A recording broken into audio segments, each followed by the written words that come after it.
नमस्ते बच्चों, एक बार फिर से आप सभी का स्वागत है आपका अपनी इस यूट्यूब चैनल एजुकेशनल गैलरी में, जहां हम chemical reactions and equations chapter number 1 class 10 NCERT का पढ़ रहे हैं। ये हमारा वीडियो नंबर 3 है बच्चे। इससे पहले हम बहुत सारे चीज़ रिएक्टेंट प्रोडक्ट क्या होता है, बैलेंसिंग ऑफ इक्वेशन, ये सब पढ़ चुके हैं। लगभग आधा तो पढ़े हुए हैं, कुछ और बाकी है, आगे देखते हैं।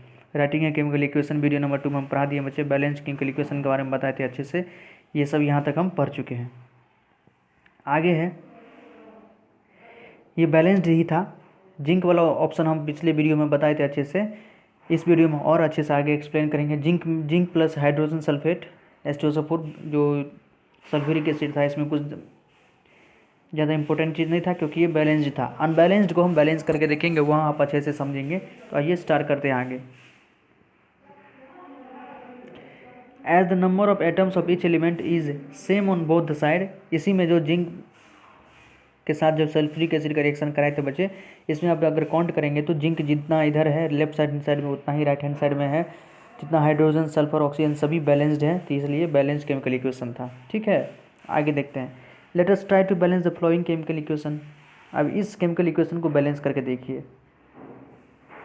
Let us try to balance the flowing chemical equation. इसमें क्या है, आयरन का रिएक्शन किसके साथ, पानी के साथ। H2O मतलब लिक्विड के साथ, आयरन का रिएक्शन लिक्विड के साथ क्या बनाता है, Fe3O4 आयरन ऑक्साइड, इसको कह सकते हैं, और प्लस हाइड्रोजन गैस रिलीज होता है।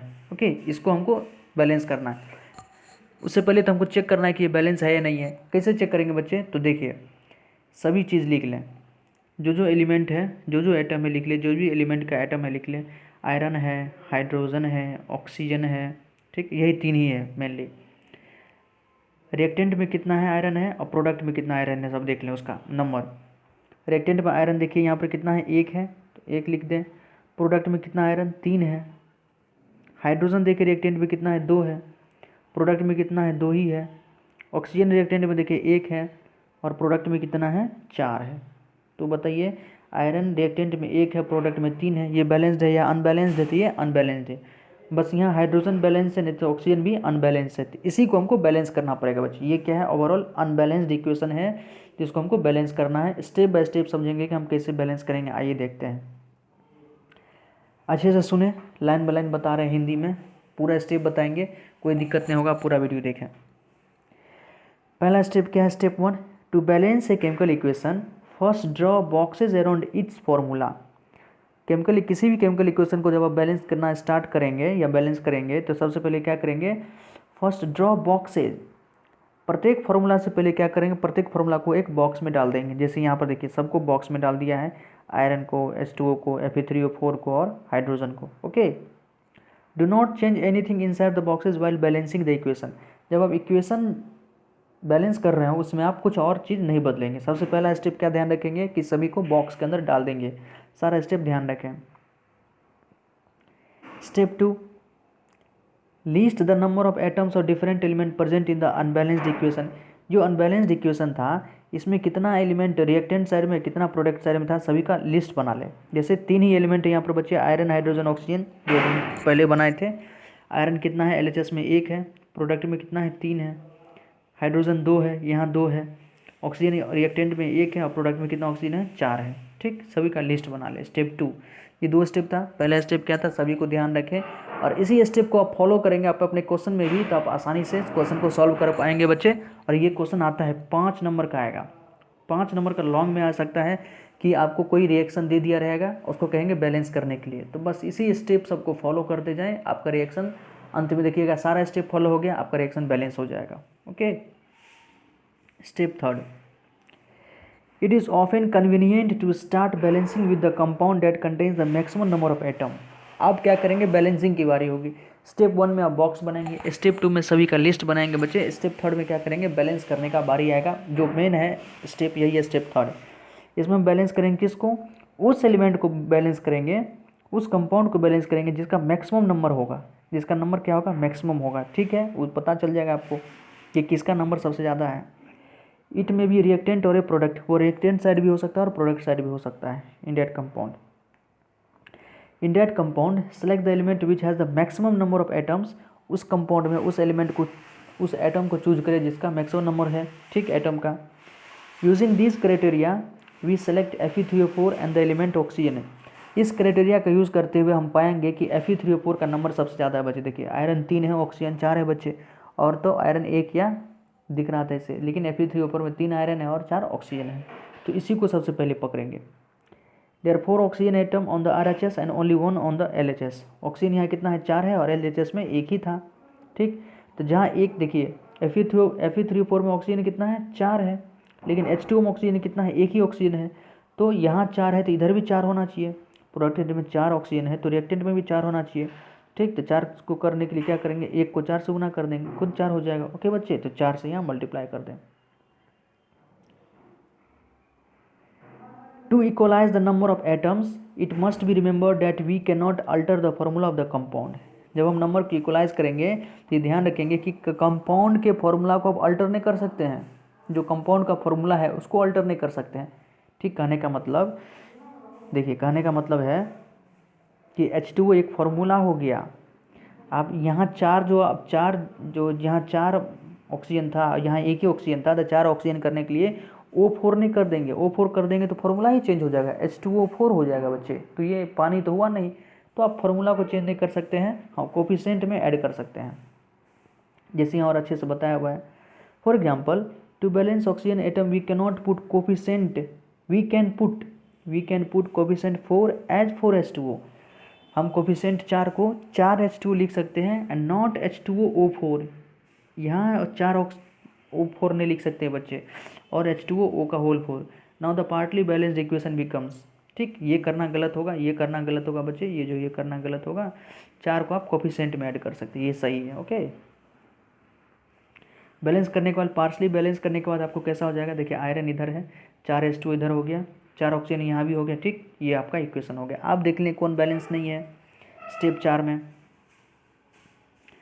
Iron and hydrogen atom are still not balanced. अभी भी देखेंगे कि आयरन और हाइड्रोजन एटम अभी बैलेंस नहीं है। कैसे, देखिए इधर आयरन कितना है, 1 है, इधर आयरन कितना है, 3 है। हाइड्रोजन यहाँ कितना है, 4 दूना 8 हाइड्रोजन है, यहाँ 2 ही हाइड्रोजन है। तो आयरन और हाइड्रोजन अभी भी बैलेंस नहीं है, still not balanced. Pick any of these element to proceed further. इसमें से किसी को भी एक को भी पकड़ लें ताकि आप आगे चल सकें। Let us balance hydrogen atom in partially balanced equation. कह रहा है आओ पहले हम हाइड्रोजन को ही बैलेंस करके देख लेते हैं। तो हाइड्रोजन को बैलेंस जब करके देखेंगे बच्चे, देखिए इधर हाइड्रोजन 2 है और इधर हाइड्रोजन कितना, टोटल 8 है। ठीक, तो अगर इस साइड हम प्रोडक्ट साइड में 4 हाइड्रोजन से मल्टीप्लाई 4 से मल्टीप्लाई कर देते तो यहाँ हाइड्रोजन कितना हो जाएगा, 8 हो जाएगा। इधर 4 अब से मल्टीप्लाई कर दें। ठीक, वही है। To equalise the number of hydrogen atom, make the number of molecules of hydrogen as 4 on the right hand side. 4 से वहाँ बैलेंस कर दें। अब बस सिर्फ क्या बचेगा, आयरन बचेगा बच्चे। तो बस आयरन जब बचेगा तो इधर 3 आयरन है तो यहाँ 3 कोफिशिएंट में 3 लिख दें, तो इक्वेशन एकदम बैलेंस्ड इक्वेशन हो जाएगा। Step 5, examine the above equation and pick out the third element which is not balanced. You find that only 1 element is left to be balanced, that is iron. जब आप सभी को examine अच्छे से करेंगे तो आप देखेंगे कि सिर्फ आयरन क्या है, अनबैलेंस्ड है। तो आयरन को 3 से मल्टीप्लाई कर दें, क्योंकि प्रोडक्ट में 3 है तो इधर भी 3 होना चाहिए। अब जो हमारा रिएक्शन बचा है ये क्या हुआ बच्चे, एकदम बैलेंस्ड इक्वेशन हो गया। Step 6, finally to check the correctness of balanced equation we count atom of each element on both sides of the equation. अब हम एलिमेंट को काउंट कर लेंगे और देखेंगे सब बैलेंस है या नहीं है। तो देखेंगे बच्चे सारा इक्वेशन यहाँ पर बैलेंस है। देखिए रिएक्टेंट साइड और प्रोडक्ट साइड देख लें। आयरन इधर कितना है, रिएक्टेंट में 3 है, प्रोडक्ट में भी 3 आयरन है। हाइड्रोजन यहाँ कितना है, 8 है, यहाँ भी हाइड्रोजन 8 है। ऑक्सीजन यहाँ कितना है, 4 है, यहाँ भी 4 ऑक्सीजन। एकदम बैलेंस इक्वेशन है बच्चे। Okay, the number of atoms of element on both sides are equal. दोनों साइड में नंबर ऑफ एटम इक्वल है। This equation is not balanced. ये इक्वेशन अब क्या होगा, आपका बैलेंस्ड हो गया। This method of balancing chemical equation is called hit and trial method. इस मेथड को क्या कहते हैं बच्चे, hit and trial. Hit and trial का मतलब क्या, इधर देख लिए, उधर देख लिए, उधर 4 है, इधर 4 करने के लिए 4 से गुना कर दें। ओके, उधर 8 है तो इधर क्या, अगर 2 है तो 2 गुने 4 कर दें, 8 कर दें। तो इसको हीट एंड ट्रायल मेथड कहते हैं। ध्यान रखेंगे कि हीट एंड ट्रायल मेथड से आपको कहेगा कि किसी इक्वेशन को बैलेंस करना, तो इसी 6 स्टेप को फॉलो करेंगे। सबसे पहला स्टेप क्या था बच्चे, बॉक्स बना दें। ठीक, सेकेंड स्टेप में आप ध्यान दिए थे, सेकेंड स्टेप में सारा का लिस्ट बना ले कि कौन जो भी एलिमेंट है कितना कितना उसका नंबर ऑफ एटम है। तो हीट एंड ट्रायल मेथड था। स्टेप 7 देखें, 7 step. Writing symbol of physical state, physical state का सिंबल लिखना जरूरी है। Carefully examine the above balanced equation, does this equation tell us anything about the physical state of each reactant and product. करा है carefully, ध्यान से आप ऊपर वाले जो बैलेंस्ड इक्वेशन था उसको देखें, वहाँ क्या था, आयरन था, ठीक, उसको वाटर के साथ रिएक्शन करा रहे थे, क्या बना था, Fe3O4 बना और हाइड्रोजन गैस रिप्लेस हुआ। कहीं पर उसका स्टेट बताया बच्चे कि आयरन लिक्विड स्टेट में है या सॉलिड स्टेट में है, पानी लिक्विड स्टेट में है या सॉलिड स्टेट में है या गैस स्टेट में है। वाटर तो 3 स्टेट में पाया जाता है बच्चे, सॉलिड में आइस के फॉर्म में, लिक्विड तो वाटर होता ही है, और गैस में वाटर वेपर के फॉर्म में भी तो हो सकता है। तो कैसे पता चलेगा किस स्टेट का पानी है, ठीक, तो वही लिखना पड़ेगा आपको। No information has been given in this equation about their physical state, उसके फिजिकल स्टेट के बारे में कोई इन्फॉर्मेशन हमें नहीं दिया गया है वहाँ पर, तो ये पूरा का पूरा अच्छी चीज़ नहीं हुई। To make a chemical equation more informative, chemical equation को और ज़्यादा इन्फॉर्मेटिव बनाने के लिए the physical state of the reactant and product are mentioned along with their chemical formula. करा है उसको और इन्फॉर्मेटिव बनाने के लिए उसका फिजिकल स्टेट को आपको रिएक्टेंट और प्रोडक्ट साइड में यूज करना ही पड़ेगा। The gases, liquid and aqueous are and solid state of reactant and product are represented by the notations. जैसे गैसेस स्टेट है तो जी से आप रिप्रेजेंट कर सकते हैं, लिक्विड है तो एल से, एक्वस है तो AQ से रिप्रेजेंट कर सकते हैं, सॉलिड है तो S से आप उसको रिप्रेजेंट कर सकते हैं। The word aqueous AQ is written if the reactant और product is present in a solution of water. करें एक्वस का यूज़ आप तब करेंगे जब आपका AQ मतलब एक्वस, एक्वस मतलब भी पानी के जैसा ही होता है बच्चा, लिक्विड मतलब भी पानी के जैसे होता है। तो एक्वस का तभी इस्तेमाल करेंगे जब कोई रिएक्शन पानी के अंदर मतलब लिक्विड स्टेट में हो रहा हो। ओके, क्या वाटर के अंदर कोई रिएक्शन होता है तो उसको कहते हैं, क्या लिखते हैं, एक्वस, ठीक। जैसे उसी रिएक्शन को आप देखें बच्चे, ये ज़्यादा इन्फॉर्मेटिव है। 3 आयरन सॉलिड स्टेट में है, 4 H2O जो पानी है ये वेपर स्टेट में, देखिए बच्चे पानी के इसमें वेपर स्टेट में है। इससे जो Fe3O4 बनता है वो क्या सॉलिड स्टेट वाला बनता है और हाइड्रोजन गैस के रूप में रिलीज होता है। तो ये ज़्यादा इन्फॉर्मेटिव है, बैलेंस्ड है, तो ये एकदम केमिस्ट्री के हिसाब से बिल्कुल सही है। कभी आपको रिएक्शन दे दे, अगर इस प्रकार से आप लिखते हैं तो आपको पूरा का पूरा नंबर दिया जाएगा।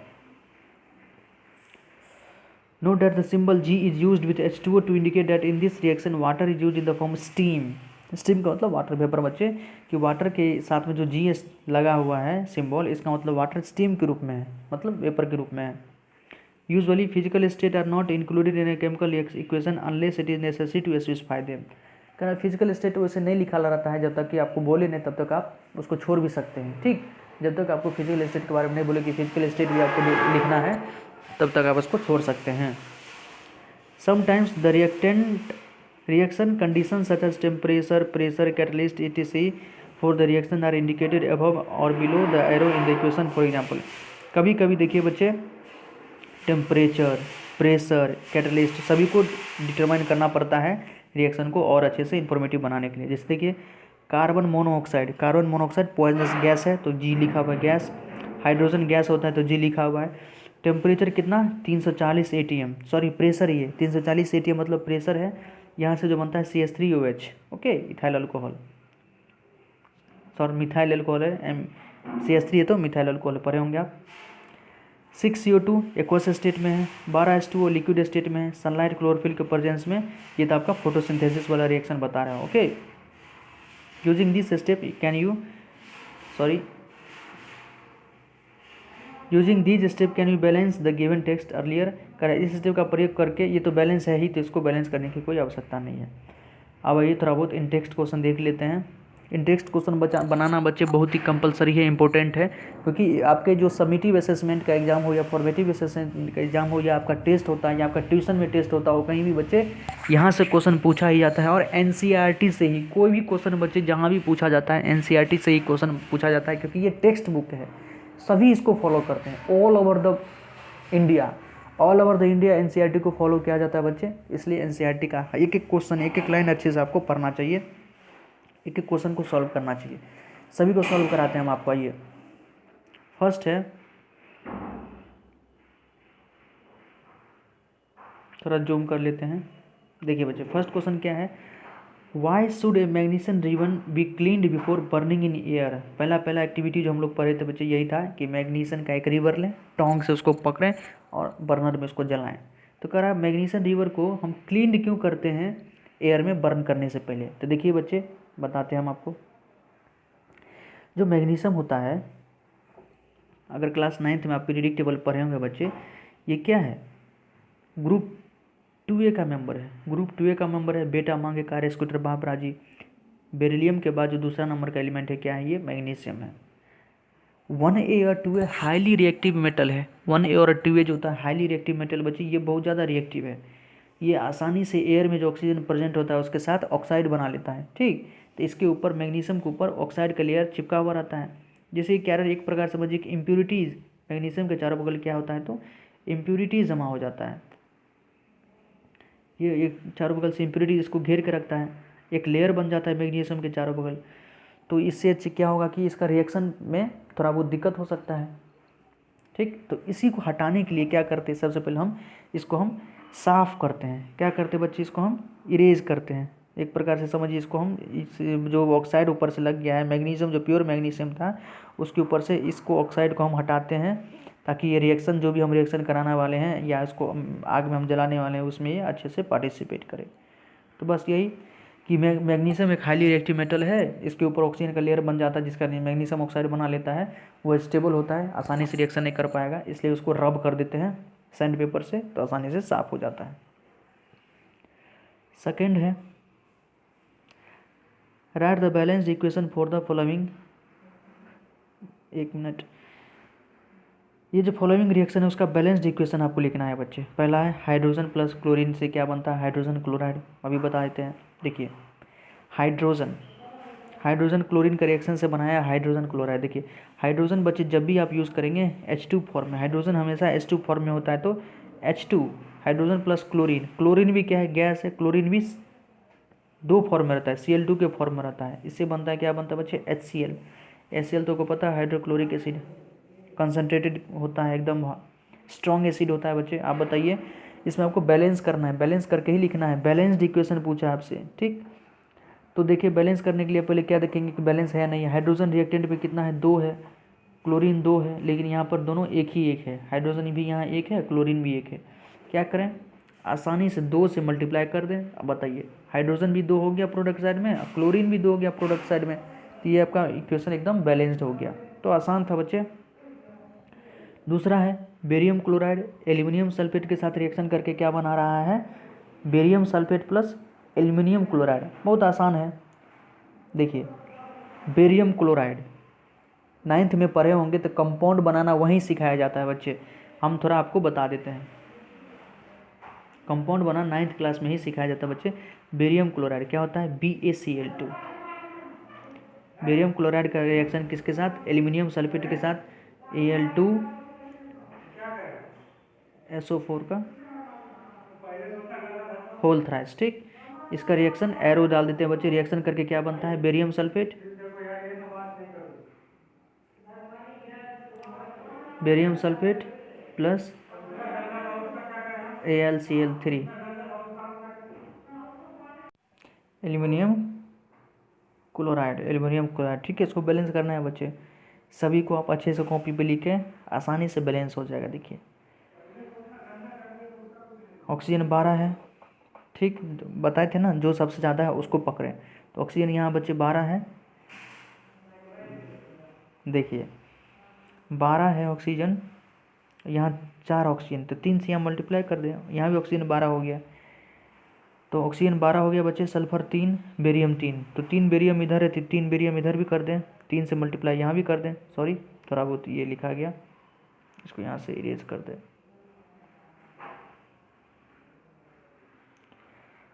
उसके बाद बचेगा आपका एल्यूमिनियम।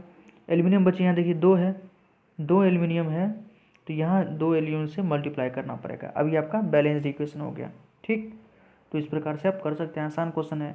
कहीं आपको दिक्कत हो रहा है तो डिस्क्रिप्शन बॉक्स में मेरा व्हाट्सअप नंबर है बच्चे, आप हमें वहाँ मैसेज कर सकते हैं, व्हाट्सअप पर फोटो खींच के भेज सकते हैं कि सर ये क्वेश्चन नहीं बन रहा है, हम आपको ऐसे ही आपको भेज देंगे मैसेज करके, ठीक। थर्ड है sodium plus water, sodium hydroxide plus hydrogen. बहुत आसान है, सोडियम प्लस वाटर, सोडियम क्या होता है बच्चे, Na, sodium plus water Na का H2O के साथ रिएक्शन। स्टेट लिख दिए तो बढ़िया है, नहीं लिखे जब तक कोई कुछ नहीं कहे तो नहीं लिखें, इससे क्या बना है, NaOH बना है, तो सोडियम हाइड्रोक्साइड NaOH, ये NaOH है, प्लस हाइड्रोजन गैस रिलीज होता है। ठीक है बच्चे, तो इसको आप बैलेंस कर सकते हैं। 2 सोडियम, तो 2 सोडियम इधर भी, हाइड्रोजन 2 है यहाँ पर, हाइड्रोजन 2 यहाँ पर भी है। अब ये बैलेंस्ड इक्वेशन है। ठीक, एक बार देख लें। थर्ड देखिए, right a balanced chemical equation with state symbol for the following reactions. Following reactions के लिए स्टेप आपको केमिकल इक्वेशन लिखना है। पहला है solution of barium chloride and sodium sulphate in water react to give insoluble barium sulphate and solution of sodium chloride. Barium chloride देखिए बच्चे, barium chloride BaCl2, इसका रिएक्शन सोडियम सल्फेट के साथ Na2SO4, प्रोडक्ट क्या बनेगा, barium sulphate BaSO4 plus sodium chloride. अगर observe करें तो पूरा का पूरा इक्वेशन ये बैलेंस है। बस यहाँ जो 2 सोडियम है, यहाँ एक ही सोडियम है, तो यहाँ 2 से मल्टीप्लाई कर दे बच्चे। इसके बाद ये पूरी तरह बैलेंस्ड इक्वेशन है। ठीक, आगे बढ़ते हैं। सेकेंड है sodium hydroxide solution in water react with hydrochloric acid solution to produce sodium chloride solution in water. देखते हैं इसको भी। सोडियम हाइड्रोक्साइड का सॉल्यूशन है NaOH, HCl के साथ रिएक्शन कराया HCl, प्रोडक्ट में बना सोडियम क्लोराइड प्लस पानी। ये बच्चे आप अच्छे से रिएक्टेंट और प्रोडक्ट देखें तो पूरा का पूरा रिएक्शन ये बैलेंस है, इसको बैलेंस करने की कोई आवश्यकता नहीं है। ठीक, तो यहाँ तक हम 1.1 पूरा कंप्लीट कर चुके हैं बच्चे। कोई दिक्कत हो आप हमें कमेंट सेक्शन में बता सकते हैं। कहाँ समझने में कोई दिक्कत हो बच्चे, वो भी मैसेज कर सकते हैं। अगर समझ में आया हो तो प्लीज़ चैनल को सब्सक्राइब कर दें, लाइक कर दें, अपने दोस्तों को भी बताएं, शेयर करें, बार बार देखें वीडियो को ताकि अच्छे से समझें। NCERT समझना बहुत ही आवश्यक है बच्चे, यही आपका बेस फॉर्म करता है। ओके दोस्तों, तो प्लीज़ कमेंट में बताएं आपको कैसा लगा। कोई दिक्कत हो डिस्क्रिप्शन बॉक्स में मेरा व्हाट्सअप नंबर है बच्चे। इससे पहले 2 वीडियो और बना चुके हैं, वो भी देख सकते हैं इस चैप्टर का, ताकि सारा चैप्टर आपको एक बार में तब पता चल जाएगा। थैंक यू दोस्तों।